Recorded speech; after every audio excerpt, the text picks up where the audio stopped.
Dear students, ಇವತ್ತು ನಾವು labour welfare legislation chapter 17ರ ಒಂದು ಇಂಪಾರ್ಟೆಂಟ್ ಕಾಯ್ದೆಯ ಬಗ್ಗೆ ನೋಡ್ತಾ ಇದ್ದೀವಿ. That is employees provident fund and miscellaneous provisions act 1952. ಈ ಕಾಯ್ದೆಯಲ್ಲೇ ಹೇಳಿರುವ ಹಾಗೆ ಇದು ಜಾರಿಗೆ ಬಂದಿದ್ದು 1952ರಲ್ಲಿ. What are the criterias that are there to implement this act. First of all, if you are a salaried employee in a company earning less than 15,000 rupees per month, it is mandatory for you to be open an EPF account, a provident fund account. And who should open it? Your employer should open it. ಕಂಪನಿಯ ಮಾಲೀಕರು ಇದನ್ನ ಎಂಪ್ಲಾಯೀಸ್ಗೆ open ಮಾಡಿ ಕೊಡಬೇಕು. ಯಾರಿಗೆಲ್ಲ compulsory 20ಕ್ಕಿಂತ ಹೆಚ್ಚು employees 15,000ಕ್ಕಿಂತ ಕಡಿಮೆ ಸಂಬಳ ತಗೊಳ್ಳುವಂತಹ ಕೆಲಸದವರಿದ್ರೆ ಅವರಿಗೆ EPF ಸ್ಕೀಮ್ ಕಂಪಲ್ಸರಿ ಆಗಿ ಮಾಡಲೇಬೇಕು. 20ಕ್ಕಿಂತ ಕಡಿಮೆ ಇರುವ ಎಂಪ್ಲಾಯೀಸ್ ಇರುವಂತಹ ಆರ್ಗನೈಸೇಷನ್ಗಳಲ್ಲಿ it is a voluntary, compulsory ಆಗಿ ಮಾಡಬೇಕಂತ ಇಲ್ಲ. 15,000ಕ್ಕಿಂತ ಹೆಚ್ಚು ಸಂಬಳ ತಗೊಳ್ಳುವವರು ಅವರನ್ನ ನಾನ್ ಎಲಿಜಿಬಲ್, ಅಂದ್ರೆ ಅವರಿಗೆ ಎಲಿಜಿಬಿಲಿಟಿ ಇಲ್ಲ EPF ಪಡ್ಕೊಳ್ಳಕ್ಕೆ. ಇತ್ತೀಚೆಗೆ ಈ ಹಣವನ್ನ ಹೆಚ್ಚು ಮಾಡಲಾಗಿದೆ. ಅದು ಇನ್ನು ಡಾಕ್ಯುಮೆಂಟ್ಗೆ ಬರದೇ ಇರೋದ್ರಿಂದ ನಾನು ಇದರಲ್ಲಿ ಹೇಳ್ತಾ ಇಲ್ಲ. ಇತ್ತೀಚೆಗೆ 21,000ಕ್ಕಿಂತ ಕಡಿಮೆ ಇರುವವರು EPFಗೆ ಎಲಿಜಿಬಿಲಿಟಿಯನ್ನು ಪಡ್ಕೊಂಡಿದ್ದಾರೆ. 21,000ಕ್ಕಿಂತ ಹೆಚ್ಚಿರುವವರಿಗೆ ಎಲಿಜಿಬಿಲಿಟಿ ಇಲ್ಲ. ಇದರ ಪರ್ಪಸ್ ಏನು? ಈ ಒಂದು ಸ್ಕೀಮ್ನ ಪರ್ಪಸ್ ಏನು?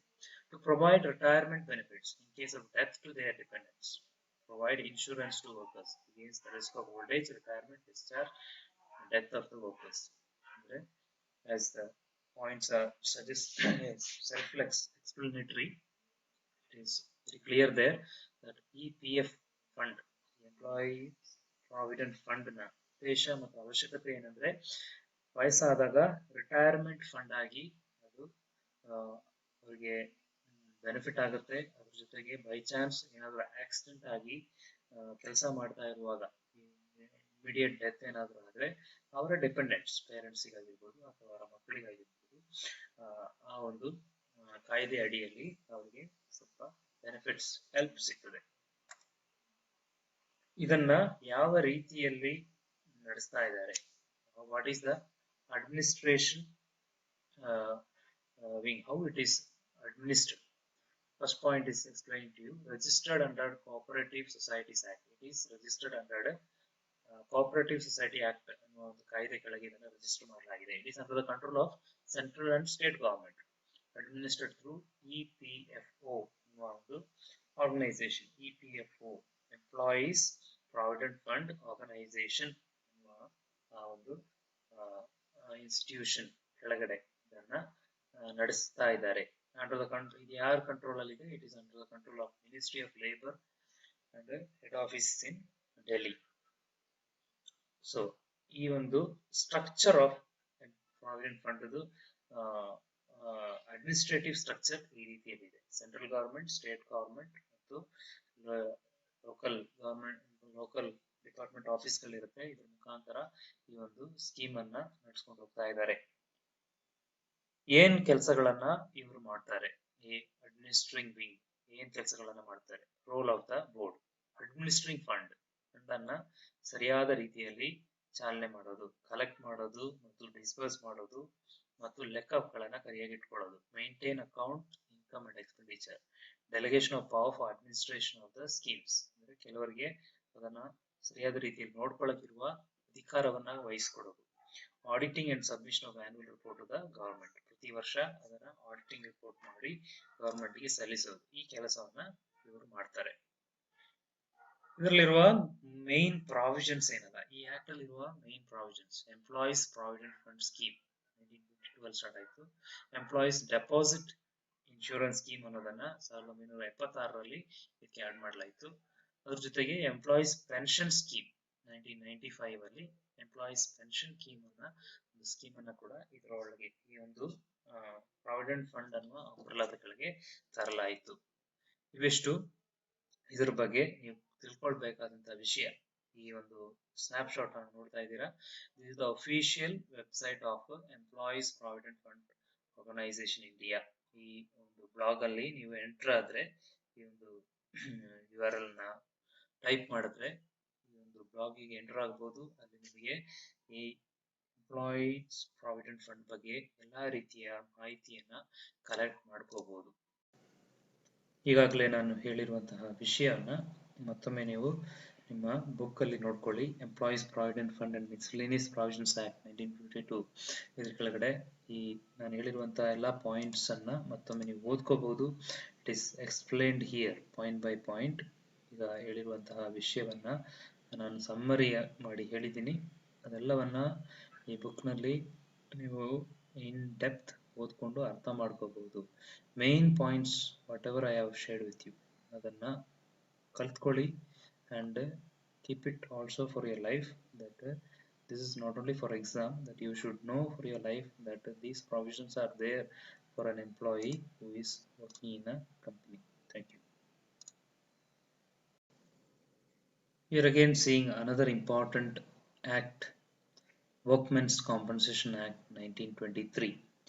As the title suggests, it is an act that gives deliberation regarding compensation in a company to a workman. So on two bases the compensations are given to employees by an employer.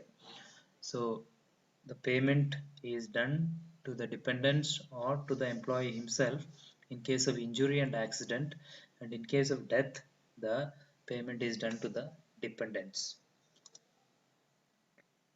The application of the act. What is the application? To whom it is applied? Who can ask for compensation?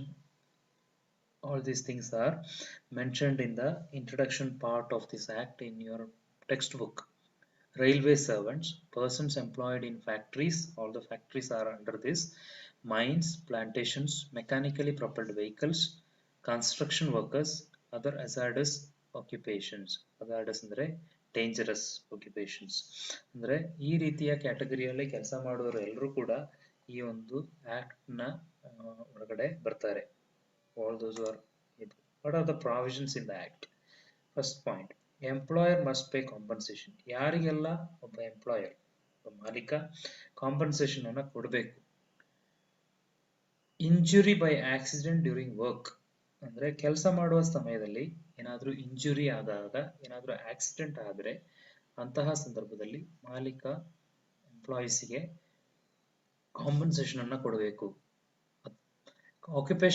Any occupational disease contracted during employment, ಕೆಲಸ ಮಾಡುವಂತಹ ಸಂದರ್ಭದಲ್ಲಿ ಕೆಲಸದ ನಿಮಿತ್ತ ಆಗುವಂತಹ ಕೆಲವು ಕಾಯಿಲೆಗಳು, chemical ಫ್ಯಾಕ್ಟರಿಯಲ್ಲಿ chemical reaction ಇಂದ ಕೆಲವು ಕಾಯಿಲೆಗಳು ಬರಬಹುದು. ಅಂತಹ ಸಂದರ್ಭದಲ್ಲಿ ಎಂಪ್ಲಾಯರ್ ಕೆಲಸದ ಮಾಲೀಕ ಕೆಲಸದವರಿಗೆ ಕಾಂಪನ್ಸೇಷನ್ ಅನ್ನ ಕೊಡಬೇಕಾಗತ್ತೆ. ಎರಡನೇದಾಗಿ, employer is not liable to pay compensation.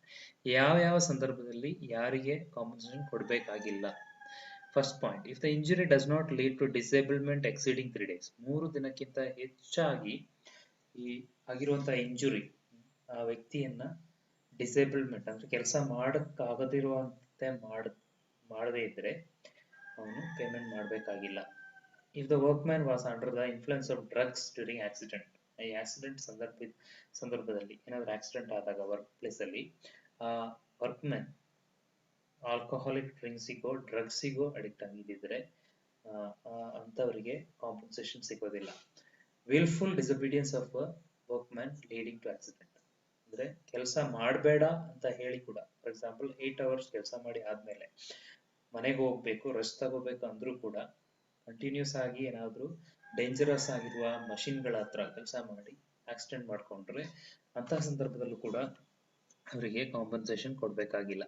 If the safety guards are wilfully not used, ಕೆಲಸ ಮಾಡೋ ಸಂದರ್ಭದಲ್ಲಿ safety equipments like safety shoes, helmet, goggles, gloves ಈ ರೀತಿಯ ಇನ್ಸ್ಟ್ರೂಮೆಂಟ್ ಗಳನ್ನ ಕೊಟ್ಟಿರ್ತಾರೆ, ಅದನ್ನ ವಿಲ್ಫುಲ್ಲಿ ಯೂಸ್ ಮಾಡದೇ ಇದ್ರೆ ಅಂತಹ ಸಂದರ್ಭದಲ್ಲಿ ಕೂಡ ಎಂಪ್ಲಾಯರ್ ಕಾಂಪನ್ಸೇಷನ್ ಅನ್ನ ಕೊಡಬೇಕಾಗಿಲ್ಲ.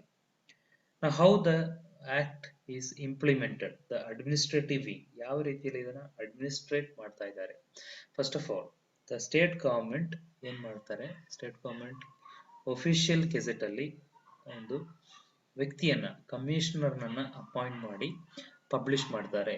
ಇಂತಹ commissioner is responsible to monitor and implement the act. This commissioner will take with him one or two people who can decide the cases in companies. So he will discuss with them and decide the cases and make sure that the compensation is paid. Now compensation should be paid as soon as it falls due. ಅಂದ್ರೆ ಏನಾದರೂ accident ಆದಾಗ, ಕಾಯಿಲೆ ಬಂದಾಗ due ಡೇಟಿಗೆ ಮುಂಚಿತವಾಗಿ employer compensation ನ ಕೊಡಬೇಕಾಗತ್ತೆ. ಇದನ್ನ ಕೊಡುವಂತೆ ನೋಡ್ಕೊಳ್ಳುವ ಒಂದು ಜವಾಬ್ದಾರಿ ಕಮಿಷನರ್ ಮೇಲೆ ಇರುತ್ತೆ. 5ನೇ point, any question arises with regarding to nature of injury, workman compensation, disability, liability shall be done by the commissioner.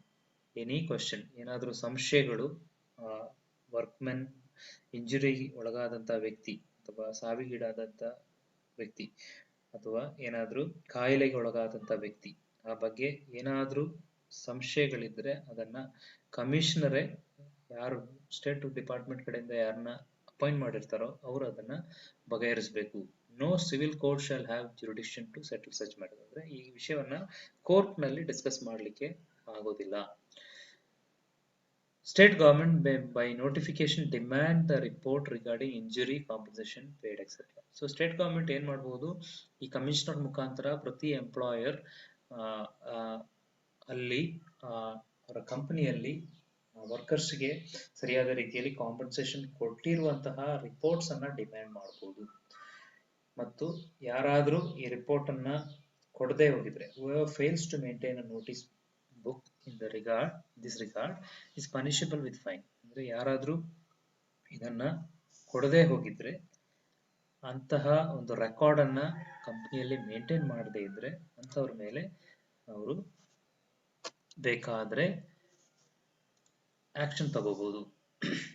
ನಿಮ್ಮ ಟೆಕ್ಸ್ಟ್ ಬುಕ್ ಅಲ್ಲಿ ಈ ಒಂದು ಆಕ್ಟ್ ಅನ್ನ ಇಲ್ಲಿ ಎಕ್ಸ್ಪ್ಲೈನ್ ಮಾಡಲಾಗಿದೆ, ವರ್ಕ್ಮೆನ್ಸ್ ಕಾಂಪನ್ಸೇಷನ್ ಆಕ್ಟ್ 1923. ಈಗ ನಾನು ಹೇಳಿರುವ ಎಲ್ಲ ಪಾಯಿಂಟ್ಗಳು ಅದನ್ನ ಸಮ್ಮರೈಸ್ ಮಾಡಿ ನಿಮಗೆ ಹೇಳಿದ್ದೀನಿ. ಇಲ್ಲಿ ಈ ಒಂದು ಸೆಕ್ಷನ್ ನಲ್ಲಿ ಇದನ್ನ ಇಲ್ಲಿ ವಿವರಿಸಲಾಗಿದೆ, ಎಲ್ಲಾ ಪಾಯಿಂಟ್ಗಳನ್ನು.